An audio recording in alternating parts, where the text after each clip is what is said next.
Hello friends, welcome to the success Kendra. Friends, इस video में हम लोग बिहार एसएससी सीजीएल वैकेंसी 2022 यानी कि सचिवालय सहायक भर्ती 2022 के लिए एडुटेरिया का जो नया प्रैक्टिस बुक वॉल्यूम बनाया हुआ है उसका सेट नंबर 13 हम डिस्कस करेंगे। देखिए, इससे पहले ऑलरेडी हम लोगों ने सेट नंबर 1 से लेकर के 12 तक को पूरी डिटेल में कवर कर लिया था। अगर आपने इन वीडियोज़ को नहीं देखा है तो निश्चित रूप से देख लीजिएगा। इन सभी वीडियोज़ का लिंक मैंने आज की इस वीडियो के डिस्क्रिप्शन बॉक्स में दे दिया है।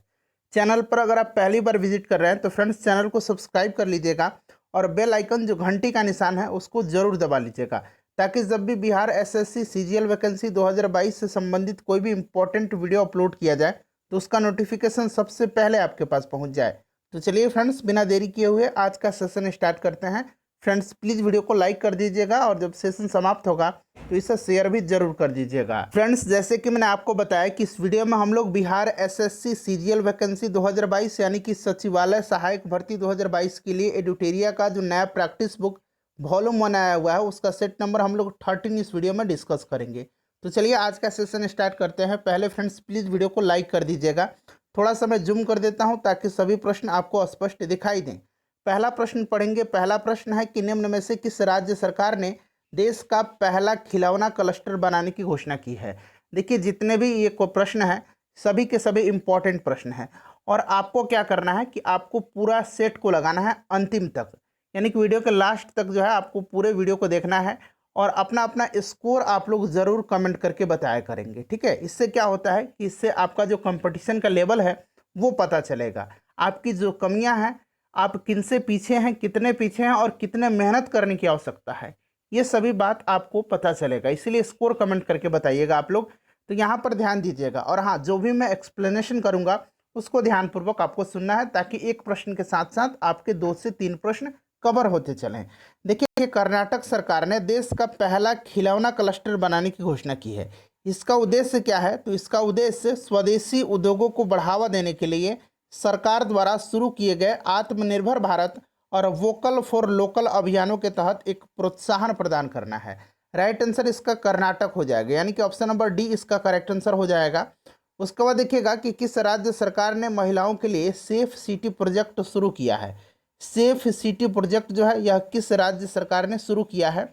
तो देखिए, उत्तर प्रदेश के राज्यपाल आनंदीबेन पटेल ने लखनऊ उत्तर प्रदेश में एक महिला सुरक्षा अभियान सेफ सिटी प्रोजेक्ट को शुरू किया है। इस प्रोजेक्ट का उद्देश्य सार्वजनिक स्थानों पर महिलाओं के लिए सुरक्षित और सशक्त वातावरण तैयार करना है।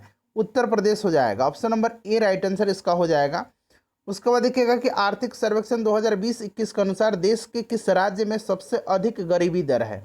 सबसे अधिक गरीबी दर जो है यह आर्थिक सर्वेक्षण 2020-21 के अनुसार भारत में छत्तीसगढ़ राज्य में है।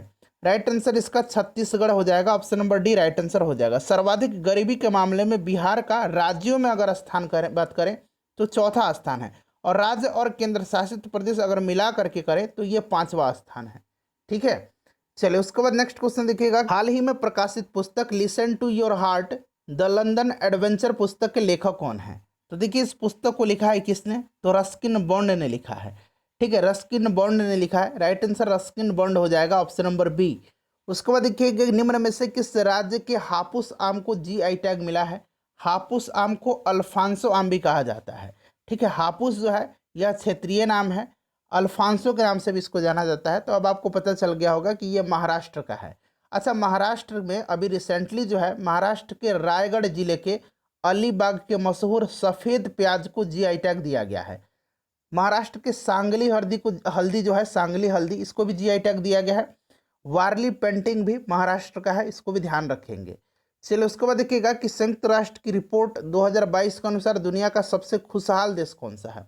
अच्छा, ये जो रिपोर्ट है ना, हैप्पीनेस रिपोर्ट, यह जारी कौन करता है? तो यह यूनाइटेड नेशन के द्वारा जारी किया जाता है। ठीक है, और इस वर्ष जो है भारत का स्थान आपको ध्यान रखना है, भारत का स्थान 136 रहा है। प्रथम स्थान पर फिनलैंड रहा है और सबसे आखिरी स्थान पर जो है अफगानिस्तान रहा है। उसके बाद देखिए नेक्स्ट क्वेश्चन है कि किस राज्य सरकार ने भारत की पहली सरकारी पशु एम्बुलेंस सेवा शुरू की है? तो देखिए, राइट आंसर इसका आंध्र प्रदेश हो जाएगा। आंध्र प्रदेश की सरकार ने पशुपालन तथा पशु चिकित्सा क्षेत्र को बढ़ावा देने के लिए तथा संकटग्रस्त जानवरों को उचित स्वास्थ्य देखभाल प्रदान करने के लिए इस सेवा की शुरुआत की है। आंध्र प्रदेश राइट आंसर इसका हो जाएगा। चलिए आगे बढ़ेंगे। नेक्स्ट क्वेश्चन है कि भारत वन स्थिति रिपोर्ट 2021 के अनुसार किस केंद्र शासित प्रदेश में सर्वाधिक वन प्रतिशत दर्ज की गई है। अब फ्रेंड्स यहाँ पर ध्यान दीजिएगा, देखिए भारत वन स्थिति रिपोर्ट जो है यह प्रत्येक 2 वर्ष पर पर्यावरण वन और जलवायु परिवर्तन मंत्रालय के द्वारा प्रकाशित किया जाता है। ठीक है, पहली बार 1987 में इसका प्रकाशन हुआ था। राइट आंसर इसका लक्षद्वीप हो जाएगा, ऑप्शन नंबर बी। 2021 में जो वन रिपोर्ट जारी किया गया था इसका अनुसार केंद्र शासित प्रदेशों में सर्वाधिक वन प्रतिशत लक्षद्वीप में, जबकि राज्यों में सर्वाधिक वन प्रतिशत मिजोरम में दर्ज की गई है। ठीक है, इसको भी ध्यान रखेंगे। और सबसे ज़्यादा जो है वन कहाँ पर है, तो ये मध्य प्रदेश में है। चलो उसके बाद देखिएगा, नेक्स्ट क्वेश्चन है कि जानवरों के लिए दुनिया की पहली कोविड-19 वैक्सीन किस देश ने बनाया है, तो यह देश रसिया है। ठीक है, इस वैक्सीन का नाम क्या है, कार्निवैक कोव। ठीक है, यहाँ मैं लिखता हूँ कार्निवैक कोव। ठीक है, याद रखेंगे, रसिया ने इसको बनाया है। राइट आंसर इसका रूस हो जाएगा। उसके बाद देखिए, how to avoid a climate disaster पुस्तक के लेखक कौन है, इसको लिखा है बिल गेट्स ने। किसने लिखा है, बिल गेट्स ने लिखा है। अच्छा, अभी एस हुसैन जैदी का पुस्तक भी काफ़ी चर्चा में रहा था, द एंड गेम। ठीक है, द एंड गेम, यहाँ मैं लिख देता हूँ द एंड गेम। ठीक है, जेफरी आर्चर का याद रखेंगे, turn a blind I. Next question है कि पौधे में, खालिस्तान दिया गया, हार्मोन के संचार के कारण प्रकाश की ओर झुक जाते हैं। देखिए पौधे में ये कौन सा हार्मोन है, ऑक्सिन है। ठीक है, पौधे में जो ऑक्सिन हार्मोन है इसी के संचार के कारण प्रकाश की ओर पौधे झुक जाते हैं। उसके बाद यहाँ पर देखिएगा, जिब्रेलिन जो है ना, जिब्रेलिन यह बौने पौधों को लंबा करता है तथा फूल बनाने में मदद करता है। साथ ही यह हार्मोन बीजों की प्रसुप्ति भंग करके, यानी कि जो सुषुप्त अवस्था है बीजों की, उसको भंग करके उनको अंकुरित होने के लिए प्रेरित करता है। साइटोकाइनिन ये पादप कोशिकाओं में जो है कोशिका विभाजन के लिए जिम्मेदार है। क्लियर। उसके बाद देखिए एथिलीन, ये जो एथिलीन है ना, यह एकमात्र गैसीय हार्मोन है, पादप हार्मोन, जो कि फलों के पकाने में सहायक होता है। एक होता है फ्लोरोजिन्स जो कि फूलों के खिलाने में सहायक होता है। ये सब ध्यान रखना है आपको। देखिए प्रजनन के लिए फूलों में आवश्यक अंग जो है कौन सा है, तो फ्रेंड्स यह पुंकेसर और स्त्री केसर है। ठीक है, पुंकेसर जो है यह पौधे का नर जनन भाग है और स्त्री केसर जो है ये पौधे का मादा जनन भाग है। तो पुंकेसर हो जाएगा और स्त्री केसर हो जाएगा। पुमंग और जयांग आपने सुना है। चलो उसके बाद देखिएगा कि मनुष्यों में अनैच्छिक क्रियाएं जैसे कि रक्त दबाव, लार और उल्टी को किसके द्वारा नियंत्रित किया जाता है। कल ही मैंने आपको बताया था, यह मेडुला है। Option number A right answer हो जाएगा। हाइपोथैलेमस जो है यह तापमान, भूख, प्यास इन सब का नियंत्रण करता है और पीयूष ग्रंथि से स्रावित होने वाले हार्मोन को यह नियंत्रित करता है। उसके बाद देखिएगा कि निम्नलिखित में से कौन सा जानवरों में पाए जाने वाला हार्मोन नहीं है, तो अभी ऑक्सिन हम लोगों ने पढ़ा है, यह पादप हार्मोन है। बाकी सभी ये जंतु हार्मोन है। निम्नलिखित में से किस कोशिकांग को कोशिका का प्रोटीन फैक्ट्री कहा जाता है, तो कोशिका का प्रोटीन फैक्ट्री जो है ये राइबोसोम को कहा जाता है। कोशिका की आत्महत्या की थैली लाइसोसोम को, कोशिका का पावर हाउस माइटोकॉन्ड्रिया को कहा जाता है। ठीक है, उसके बाद नेक्स्ट क्वेश्चन कर लेंगे कि मछलियों के हृदय में कितने कक्ष होते हैं, तो मछलियां जो हैं इनके हृदय 2 कक्ष के होते हैं। Option number A right answer हो जाएगा। ठीक है, ध्यान रखेंगे। उसके बाद चलिए अगला प्रश्न कर लेंगे। क्वेश्चन नंबर 17 है कि निम्न में से कौन सा पौधे के बीज में एक खाद्य भंडार के रूप में कार्य करता है, तो फ्रेंड्स यह बीज पत्र है। यह प्रश्न लगातार पूछा जा रहा है अभी बिहार में जितने भी एग्जाम हो रहे हैं, तो इसको ध्यान रखेंगे। उसके बाद देखिए निम्नलिखित में से कौन सा एक सरल अस्थायी ऊतक नहीं है। यहाँ पर देखिएगा सरल पूछा गया है, तो सरल अस्थायी ऊतक जाइलम नहीं है। जाइलम जो है एक जटिल अस्थायी ऊतक है। ठीक है, यह एक जटिल अस्थायी ऊतक है, ध्यान रखेंगे जाइलम। और जाइलम का कार्य क्या है, तो जाइलम ऊतक पौधे के जड़, तना और पत्तियों में पाए जाते हैं और इस ऊतक का चालन, इसको क्या कहा जाता है, चालन ऊतक कहा जाता है। और जाइलम जल का परिवहन करता है। उसके बाद देखिए कौन सा रोग जो है विटामिन B3 की कमी से होता है, तो यह पेलेग्रा है। ठीक है, option number D right answer हो जाएगा। रिकेट्स जो होता है यह विटामिन डी की कमी से होता है। बेरी विटामिन B1 या बी कह लीजिए, एक ही बात है। जीरोप्लेथेमिया विटामिन ए की कमी से होता है। तो इन सबको आप ध्यान रखेंगे। उसके बाद चलिए अगला प्रश्न है कि जठर ग्रंथियों द्वारा स्रावित हाइड्रोक्लोरिक अम्ल जो है फ्रेंड्स, खालिस्तान दिया गया है, एंजाइम की क्रिया को आसान कर देता है। तो ये जो HCl है ना, HCl जो है यह पेप्सिन की एंजाइम क्रिया को आसान कर देता है। जो पेप्सिन एंजाइम है ना उसकी क्रिया को आसान कर देता है। पेप्सिन एंजाइम प्रोटीन को पेप्टोन में बदलता है। हाइड्रोक्लोरिक अम्ल जो है भोजन के साथ आए हुए जीवाणुओं को नष्ट कर देता है तथा एंजाइम की क्रिया को तेज कर देता है। उसके बाद चलिए अगला प्रश्न है कि त्वरण ऋणात्मक होने पर किसी पिंड का वेग क्या होगा। जब त्वरण ऋणात्मक होगा तो पिंड का वेग क्या हो जाएगा, घट जाएगा। Option number D right answer हो जाएगा। आपने पढ़ा होगा कि यदि समय के साथ वस्तु का वेग घटता है तो त्वरण ऋणात्मक होती है, जिसको क्या कहा जाता है, मंदन कहा जाता है। ठीक है, चलिए, और यदि वेग का परिमाण समय के साथ बढ़ रहा है तो वस्तु का त्वरण धनात्मक होगा। त्वरण का एसआई मात्रक क्या होता है, मीटर पर सेकंड स्क्वायर होता है, इसको ध्यान रखेंगे। चलिए आगे बढ़ेंगे कि बल द्वारा किया गया कार्य धनात्मक होगा जब विस्थापन जो है बल की दिशा में होगी। जो डिस्प्लेसमेंट है ना, यानी कि जो डिस्प्लेसमेंट है वो बल की दिशा में होगी। तो राइट आंसर इसका ऑप्शन नंबर डी हो जाएगा। उसके बाद चलिए कह रहा है कि 350 न्यूटन का एक बल 500 केजी एक द्रव्यमान पर लगाया गया जाता है, तो इस स्थिति में वस्तु द्वारा त्वरण क्या होगा। त्वरण क्या होगा, तो यहाँ पर आपको देखिए पता है कि F इक्वल टू क्या होता है, ma होता है।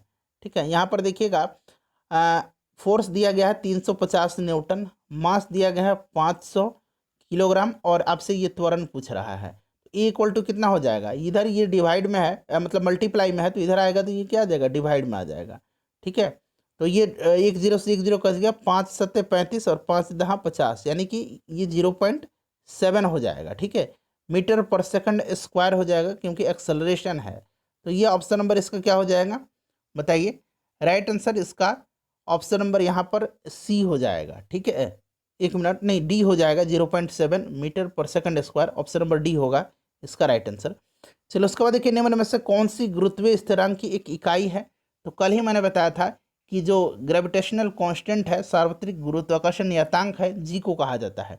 और जी का मान जो होता है ये 6.67 इंटू 10⁻⁻11 न्यूटन मीटर स्क्वायर पर KG square, newton metre square पर केजी स्क्वायर, यानी कि ऑप्शन नंबर ए इसका राइट आंसर हो जाएगा। उसके बाद चलिए अगला प्रश्न है कि घर्षण द्वारा किए गए कार्य का क्षय नहीं होता है बल्कि वह ऊर्जा के रूप में परिवर्तित हो जाती है। तो वह तापीय ऊर्जा में परिवर्तित हो जाता है। ठीक है, किस ऊर्जा में, तापीय ऊर्जा में परिवर्तित हो जाता है। घर्षण के बारे में कल मैंने आपको पूरी डिटेल में बताया हुआ था। ठीक है, देखिए प्राथमिक इंद्रधनुष का निर्माण होता है जब, अब यहाँ पर देखिए प्राथमिक इंद्रधनुष कब बनता है, तो जब बूंदों पर आपतित होने वाली सूर्य की किरणों का दो बार अपवर्तन और एक बार परावर्तन होता है, तब प्राथमिक इंद्रधनुष का निर्माण होता है। प्राथमिक इंद्रधनुष में कौन सा रंग बाहर की ओर होता है, तो लाल रंग बाहर की ओर होता है और बैगनी रंग अंदर की ओर होता है, यानी कि इसका ऑप्शन डी सही हो जाएगा, ए और सी दोनों। अब द्वितीयक इंद्रधनुष होता है एक, ठीक है, सेकेंडरी रेनबो। ये क्या होता है, तो जब बूंदों पर आपतित होने वाली सूर्य की किरणों का दो बार अपवर्तन, ठीक है, दो बार अपवर्तन और दो बार परावर्तन होता है, तब यह सेकेंडरी रेनबो यानी कि द्वितीयक इंद्रधनुष बनता है। इसमें क्या होता है, बाहर की ओर बैगनी रंग होता है और अंदर की ओर लाल रंग होता है। चलिए उसके बाद नेक्स्ट क्वेश्चन कर लेंगे 27 नंबर। 27 नंबर कह रहा है कि निम्नलिखित में से कौन सा कथन जो है सही है। यहाँ पर देखिए चालक का प्रतिरोध पदार्थ की प्रकृति पर निर्भर करता है, सही दिया गया है। सिलिकॉन और जर्मेनियम अचालक का उदाहरण गलत है, ये अर्धचालक सेमीकंडक्टर हैं। चालक की लंबाई में वृद्धि होने पर उसकी प्रतिरोधकता बढ़ जाती है, बिल्कुल सही दिया गया है। यानी कि पहला और तीसरा जो है सही दिया गया, ऑप्शन नंबर इसका सी करेक्ट आंसर हो जाएगा। उसके बाद देखिए किसी माध्यम में ध्वनि की चाल मुख्यतः किस पर निर्भर करती है, तो यह जो निर्भर करती है यह घनत्व और प्रत्यास्थता पर निर्भर करती है। किसी माध्यम में ध्वनि की चाल घनत्व और प्रत्यास्थता पर निर्भर करती है, किसी माध्यम में ध्वनि की चाल आवृत्ति पर निर्भर नहीं करती है। ठीक है, तो राइट आंसर इसका ए और बी दोनों हो जाएगा। ध्वनि की चाल सबसे अधिक ठोस में होती है, उसके बाद द्रव्य में, और सबसे कम जो होती है ये गैस में होती है। जब ध्वनि एक माध्यम से दूसरे माध्यम में जाती है तो ध्वनि की चाल एवं तरंग दर बदल जाती है, जबकि आवृत्ति उसकी नहीं बदलती है। अटल नवाचार मिशन जो है यह एक पहल है, तो यह नीति आयोग की एक पहल है, ध्यान रखेंगे। ठीक है, अटल नवाचार मिशन जो है नवाचार और उद्यमिता की संस्कृति को बढ़ावा देने के लिए भारत सरकार के अंतर्गत जो नीति आयोग है, थिंक टैंक कहा जाता है, इसी के द्वारा जो है यह जारी किया जाता है। प्रभावी राजस्व घाटे की संकल्पना सर्वप्रथम किस वर्ष बजट में लागू किया गया था, 2011-12 में, और उस समय वित्त मंत्री प्रणब मुखर्जी जी थे। ठीक है, ध्यान रखेंगे। राइट आंसर इसका हो जाएगा 2011-12 में। राजस्व घाटे की अपेक्षा राजकोषीय घाटा सदैव रहेगा, तो यह सदैव अधिक रहेगा। ठीक है, अधिक रहता है, अधिक हो जाएगा राइट आंसर इसका। वित्तीय वर्ष को बदलकर 1 जनवरी से 31 दिसंबर करने वाला देश का पहला राज्य। तो वित्तीय वर्ष होता कब से है? तो वित्तीय वर्ष चालू होता है सामान्यतः 1 अप्रैल से लेकर के 31 मार्च तक। ठीक है, लेकिन अब ये राज्य जो है अपना वित्तीय वर्ष चेंज कर दिया है और 1 जनवरी से 31 दिसंबर कर दिया है, ये मध्य प्रदेश है। उसके बाद देखिए निम्नलिखित में से किसने 1857 के विद्रोह में भाग नहीं लिया था? तो इसमें देखिए साहूकार और जमींदार जो थे इन्होंने भाग नहीं लिया था। उसके बाद देखिए मानव बलि प्रथा का निषेध करने के कारण अंग्रेजों के विरुद्ध विद्रोह करने वाली जनजाति कौन थी? मानव बलि प्रथा के निषेध के लिए तो ये खोंड जनजाति थी। कौन सी जनजाति थी? खोंड जनजाति थी। ठीक है, राइट आंसर इसका हो जाएगा खोंड जनजाति। अगला प्रश्न देखिए, क्वेश्चन नंबर 35 है कि भारतीय राष्ट्रीय कांग्रेस की प्रथम महिला अध्यक्ष कौन थी? अब यहाँ पर प्रथम भारतीय नहीं पूछा गया, प्रथम महिला पूछा गया, जो कि एनी बेसेंट थी। एनी बेसेंट ने 1917 का जो कलकत्ता अधिवेशन था इसी की अध्यक्षता किया था इन्होंने। और अगर प्रथम भारतीय महिला पूछता तो सरोजनी नायडू हो जाता। 1925 का जो कानपुर अधिवेशन हुआ था इसकी अध्यक्षता इन्होंने किया था। हेन्स वांग की भारत यात्रा के समय सूती कपड़ों के उत्पादन का प्रसिद्ध नगर कौन था? इसका आंसर आप मुझे कमेंट करके बताएंगे। ठीक है, एक प्रश्न आपसे मैं पूछता हूँ, इसका आंसर आपको कमेंट करके बताना। अच्छा, हेन्स वांग जो है ये किसके समय में आया था? तो यह हर्षवर्धन के समय में भारत आया था। चलिए इसका आंसर कमेंट कीजिएगा। भारत में कौन आत्मीय सभा के संस्थापक थे? तो आत्मीय सभा की स्थापना जो है 1815 में राजा राम मोहन राय ने किया था। 1828 में इन्होंने ब्रह्म समाज की स्थापना किया था। राजा राम मोहन राय हो जाएगा। स्वामी दयानंद सरस्वती आर्य समाज की स्थापना इन्होंने किया था। उसके बाद देखिए लॉर्ड वेलेस्ली की सहायक संधि को स्वीकार करने वाला पहला मराठा सरदार कौन था? तो यह था पेशवा बाजीराव द्वितीय। ठीक है, बाजीराव द्वितीय था, तो बाजीराव द्वितीय हो जाएगा राइट आंसर। उसके बाद देखिए निम्नलिखित में से किसने बंगाल में द्वैध शासन प्रणाली को समाप्त किया था? तो वारेन हेस्टिंग ने इसको समाप्त किया था। ठीक है, वारेन हेस्टिंग ने इसे समाप्त किया था, वारेन हेस्टिंग हो जाएगा। उसके बाद देखिए जयप्रकाश नारायण को राष्ट्रीय स्तर के नेता के रूप में पहचान जो है किस संदर्भ में मिली थी? तो इनको भारत छोड़ो आंदोलन के समय में मिली थी। नेक्स्ट क्वेश्चन हमारा कि हड़प्पा संस्कृति के विस्तार के संबंध में चोलिस्तान शब्द का प्रयोग किस क्षेत्र के लिए किया गया है? तो चोलिस्तान शब्द का प्रयोग जो है यह थार रेगिस्तान से लगा हुआ पाकिस्तान का रेगिस्तानी क्षेत्र जो है इसी के लिए किया गया है। ठीक है, चलिए राइट आंसर इसका ऑप्शन नंबर बी हो जाएगा। उसके बाद देखिएगा कि गणेश्वर जोधपुरा संस्कृति किस हड़प्पाई स्थल का सूचक है? तो यह जो सूचक है यह सूचक है खेतड़ी का। Option number A right answer हो जाएगा, खेतड़ी का। ठीक है, खेतड़ी जो है ये तांबे के लिए प्रसिद्ध है, आपको पता भी होगा, राजस्थान में है यह। उसके बाद देखिए नेक्स्ट क्वेश्चन है कि सरकारी सेवाओं में अनुसूचित जाति जनजाति के अभ्यर्थियों के लिए पदोन्नति के आरक्षण की व्यवस्था किस संविधान संशोधन अधिनियम द्वारा किया गया? तो यह 85वां संविधान संशोधन अधिनियम था, 2001 85वां। ठीक है, चलो उसके बाद देखिए क्वेश्चन नंबर 44। क्वेश्चन नंबर 44 कह रहा है कि लोकसभा को उसके कार्यकाल की समाप्ति के पूर्व ही भंग किया जा सकता है, किसकी अनुमति पर? तो यह मंत्रिपरिषद की सलाह पर राष्ट्रपति के द्वारा जो है इसको भंग किया जा सकता है। ठीक है, ऑप्शन नंबर इसका सी राइट आंसर हो जाएगा। उसके बाद देखिएगा कि भारतीय संविधान की प्रस्तावना में भारत को किस रूप में घोषित किया गया है? तो भारत को एक सार्वभौम समाजवादी धर्मनिरपेक्ष प्रजातांत्रिक गणतंत्र के रूप में जो है घोषित किया गया है। ऑप्शन नंबर सी हो जाएगा राइट आंसर। निम्नलिखित में से कौन सी मूलभूत अधिकार नहीं है? तो देखिए इसमें से मूलभूत अधिकार जो नहीं है ये कुछ दशाओं में काम, शिक्षा और लोक सहायता पाने का अधिकार, ये राज्य के नीति निर्देशक सिद्धांत के अंतर्गत आते हैं। ठीक है, यह फंडामेंटल राइट्स नहीं है, मूलभूत अधिकार नहीं है। उसके बाद देखिए निम्नलिखित में से किसकी सलाह पर प्रायः राज्य में राष्ट्रपति शासन लागू किया जाता है? तो उस राज्य का जो गवर्नर होता है उसी की सलाह पर। ठीक है, राज्यों में राष्ट्रपति शासन आर्टिकल 356 में है, ध्यान रखेंगे, गवर्नर हो जाएगा राइट आंसर इसका। उसके बाद देखिए राज्यसभा के सदस्य कितने वर्षों के लिए चुने जाते हैं? तो इनका जो चुनाव होता है 6 वर्ष के लिए होता है। राज्यसभा एक अस्थायी सदन है, इसको कभी भंग नहीं किया जा सकता है। पंचायती राज का प्रमुख लक्ष्य क्या है? तो इसका प्रमुख लक्ष्य जो है ग्रामवासियों में शक्ति का विकेंद्रीकरण करना। ऑप्शन नंबर ए जो होगा राइट आंसर हो जाएगा। अनुच्छेद 40 के तहत जो है ग्राम पंचायत का गठन जो है करने का अधिकार किसके पास है? राज्य सरकार के पास है। वर्तमान में 9वीं अनुसूची में कुल कितने अधिनियम हैं? तो देखिए वर्तमान समय में 9वीं अनुसूची में कुल 284 जो है अधिनियम है। ठीक है, 284 अधिनियम है वर्तमान में, तो 284 इसका राइट आंसर हो जाएगा।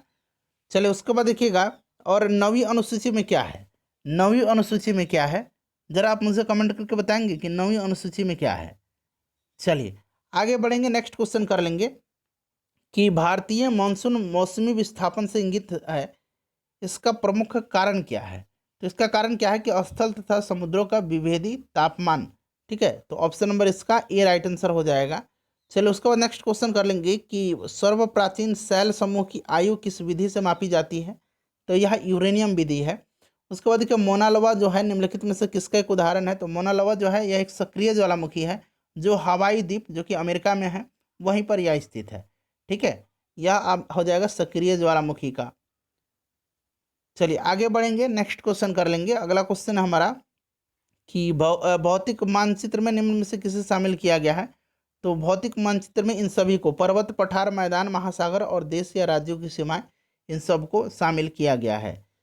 चलिए उसके बाद आगे बढ़ेंगे, नेक्स्ट क्वेश्चन कर लेंगे कि भारत की स्थलीय सीमा कितने देशों के साथ जुड़ी हुई है। तो यह 7 देश हैं। 7 देश आपको याद भी होगा, सबसे लंबा बांग्लादेश के साथ साझा करता है और सबसे कम अफगानिस्तान के साथ। दो देश हो गए। उसके बाद नेपाल, चीन, पाकिस्तान, म्यांमार और भूटान। तो ये 5 और 2 7 हो गए। Option number B right answer हो जाएगा। भारत के अधिकांश भाग में किस प्रकार के वन पाए जाते हैं। तो उष्ण कटिबंधीय पतझड़ वन पाए जाते हैं। ठीक है, उष्ण कटिबंधीय पतझड़ वन पाए जाते हैं। ये प्रश्न अभी रिसेंटली पूछा गया था। किस देश को प्यासी भूमि का देश कहा जाता है। तो प्यासी भूमि का देश जो है ऑस्ट्रेलिया को कहा जाता है। ऑस्ट्रेलिया को कहा जाता है, सबसे छोटा महाद्वीप है, यहाँ पर एक भी ज्वालामुखी नहीं है, ऑस्ट्रेलिया हो जाएगा। ठीक है, चलिए आगे बढ़ेंगे। विक्टोरिया और गिब्सन मरुस्थल जो है ऑस्ट्रेलिया में है। अफ्रीका महाद्वीप यूरोप से किस स्थलाकृति संरचनाओं द्वारा अलग होता है। तो यह संरचना जो है यह कौन सी है। तो यह जिब्राल्टर की संधि है। ठीक है, जिब्राल्टर की संधि जो स्पेन को मोरक्को से अलग करती है। उसके बाद चलिए अगला प्रश्न है, टमाटर में कौन सा अम्ल पाया जाता है। तो टमाटर में जो है ऑक्जेलिक एसिड पाया जाता है। टमाटर का रंग लाल क्यों होता है। तो लाइकोपिन के कारण होता है। ठीक है, लाइकोपिन नामक वर्णक इसमें पाया जाता है। उसके बाद देखिएगा कि वर्षा जल का पीएच मान कितना से कम होने पर वह अम्लीय वर्षा कहलाता है। तो 5.6 हो जाएगा इसका आंसर, यहाँ पर ऑप्शन नंबर इसका बी राइट आंसर हो जाएगा। उसके बाद चलिए 61 नंबर क्वेश्चन है हमारा कि म्यूरेटिक अम्ल जो है किस नाम से किसे म्यूरेटिक अम्ल के नाम से इसमें से किसको जाना जाता है। तो HCl को म्यूरेटिक एसिड कहा जाता है। आधुनिक आवर्त सारणी के वर्ग में ऊपर से नीचे जाने पर जो है आयनन ऊर्जा पर क्या प्रभाव पड़ेगा। तो आयनन ऊर्जा घटता है। ठीक है, ध्यान रखेंगे। और नीचे से ऊपर जाने पर आयनन ऊर्जा का मान, नीचे से ऊपर जाइएगा तो बढ़ेगा, तो ये घटता है हो जाएगा। उसके बाद देखिएगा कि कोरंडम किसका अयस्क है। तो कोरंडम जो है यह एल्युमिनियम का है। कोरंडम, बॉक्साइड, ये सभी जो है एल्युमिनियम का अयस्क हैं। निम्नलिखित में से किसका निष्कर्षण विद्युत अपघटन विधि से नहीं होता है। नहीं होता है इसमें पूछा गया है, तो ये आपका एजी हो जाएगा। ठीक है, एजी और एओ, चांदी और जो गोल्ड है इनका प्राकृतिक, ये जो होता है प्राकृतिक अवस्था में उपस्थित रहते हैं।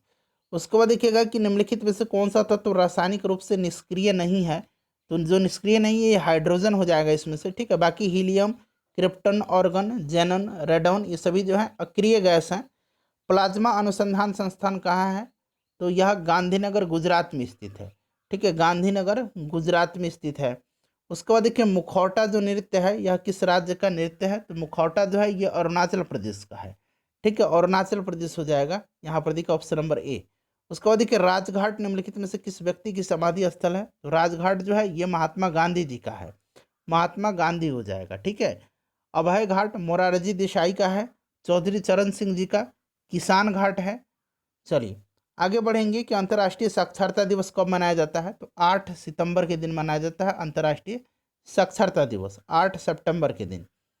उसके बाद चलिए अंतर्राष्ट्रीय सामुद्रिक व्यापार संगठन IMO का मुख्यालय कहाँ पर है। तो फ्रेंड्स यह जो है लंदन में है। ठीक है, 1948 में इसका स्थापना हुई थी, लंदन में है। Option number B right answer हो जाएगा। उसके बाद देखिए भारत में जंगली गधे का प्राकृतिक निवास स्थान, तो ये कच्छ के रण है। Option number C right answer. Gir वन में सिंह और सुंदर वन में बाघ। उसके बाद देखिए पर्यावरण शब्द की उत्पत्ति किस भाषा में हुई है। तो ये आपका हुई है एनवायरन शब्द से। ठीक है, फ्रेंच का जो फ्रांसीसी शब्द है एनवायरन, ठीक है। ऑप्शन नंबर इसका फ्रेंच हो जाएगा। इसका मतलब क्या होता है एनवायरन का? इसका मतलब होता है घिरा हुआ, आवृत। चलिए आगे बढ़ेंगे कि निम्नलिखित में से कौन सा कथन पारितंत्र को परिभाषित करता है? तो पारितंत्र को परिभाषित करता है जीवों के समुदाय और साथ ही पर्यावरण जिसमें वे रहते हैं। ठीक है, ऑप्शन नंबर इसका सी राइट आंसर हो जाएगा।